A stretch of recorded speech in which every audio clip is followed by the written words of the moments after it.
Hey, Bleedbigblue. Tim from the podcast. Sorry if I didn't get to you guys last week. I was kind of busy with Christmas and all, and I was kind of irritated with the Arizona loss.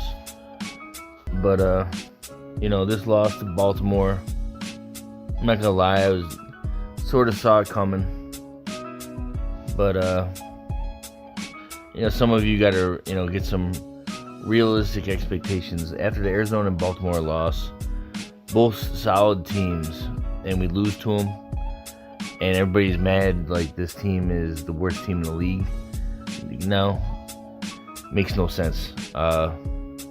They've beaten, all these teams have beaten plenty of teams, and just take a loss, get some realistic expectations, guys.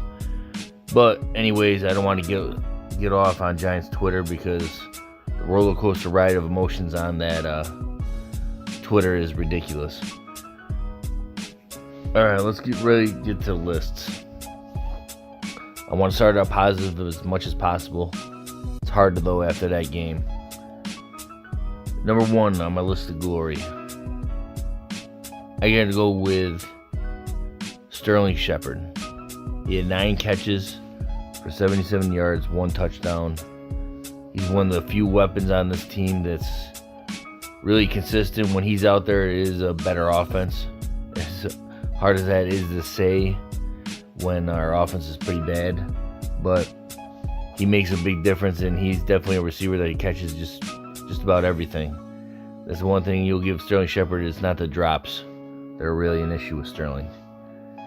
He's a great slot corner, great number 2, and he's played well when he's on the field. We just got to make sure he's on the field more often than not. So I want to praise Sterling Shepard, the way he's played in this game and others. So welcome to the list of glory. Number 2 on my list of glory. First of all, I want to say congratulations, because he got an extension this week. I'm talking about, obviously, Logan Ryan. He had 7 tackles, 1 assist. He had a fumble recovery from Lamar Jackson. And I just want to say he's a good veteran leader. He reminds me a lot of the days of Antrell Roll. And that's a guy we need on this defense, and I think they knew that. That's why they gave him the extension. And he's played better and better every week. And he's definitely an asset to this team, so I'm glad he's staying on the team.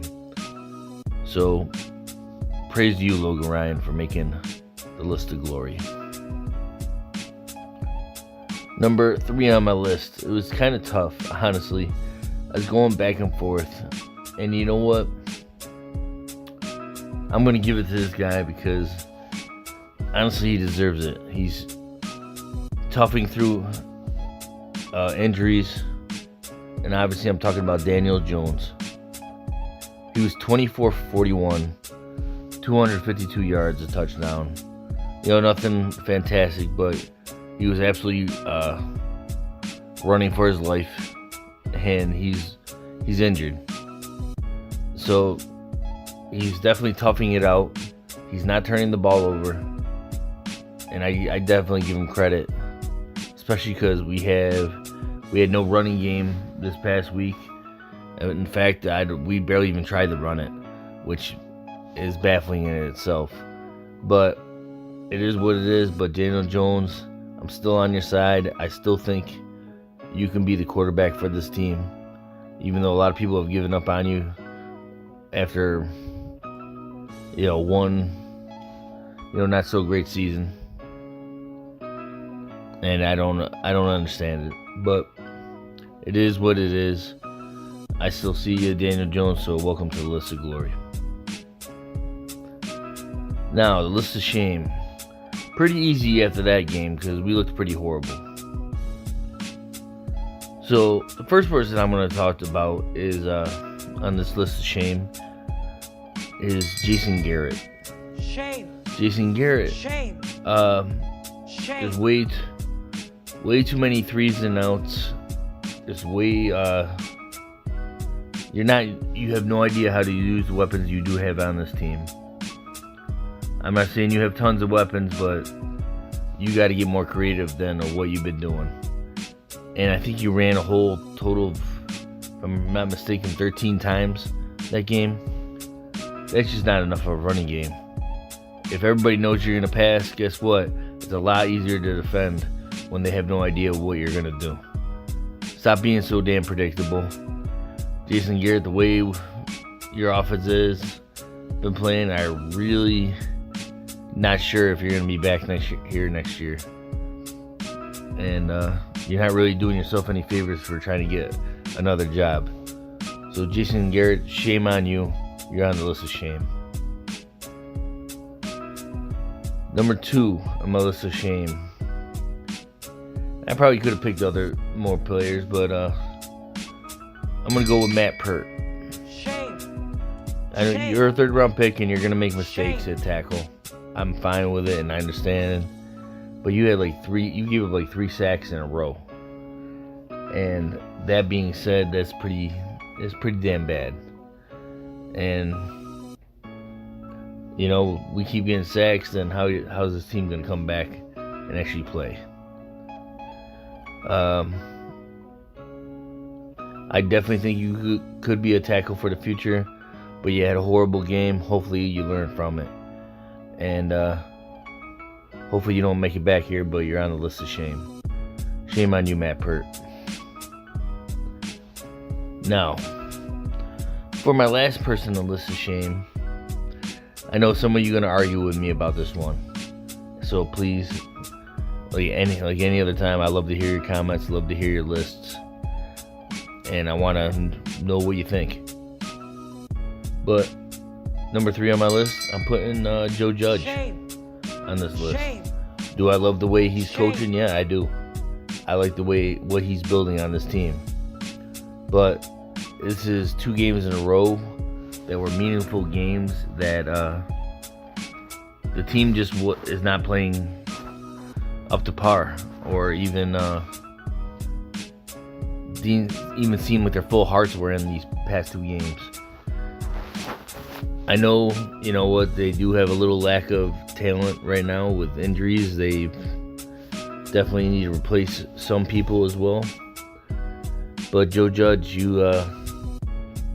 it's your job to get this team in the right spots, and you have not gotten them in the right spots the past 2 weeks when we could have used a win or 2.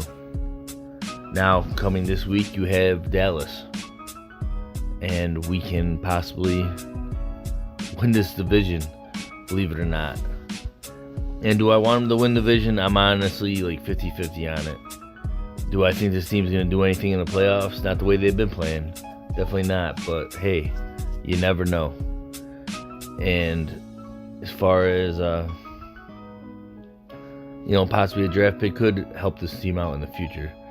But I'm always going to root for the Giants to win because I can't stand when they lose, to be completely honest with you. So Joe Judge, let's see what you do against Dallas, which is a rival that, let's kick them out of the playoffs. At worst, if we might be able to go if Washington loses to Philly. But even if we don't go, let's make sure Dallas doesn't. I know I'm going to be watching this Dallas game intently because I can't stand Dallas. And I would like to see Giants end with at least a win. But if we don't, let's get this team ready for next year. This has been another tough season. And we've had quite a few of these tough seasons. But I do see a light at the end of the tunnel if they keep following this path. I hope you guys see the same thing. I know some of this Giants Twitter, I won't even read it if I were you guys, because honestly it's a roller coaster ride of emotions with every one of these damn Giant fans that have these unrealistic expectations of the Giants. This is year 1 of a rebuild. Yes, I know that the first 2 years were with Shermer. We're part of a rebuild as well, but obviously Sherman couldn't do the job, so that's why he's gone. This is a new coach. So let's just see what happens. 'Cause I still bleed big blue. Always.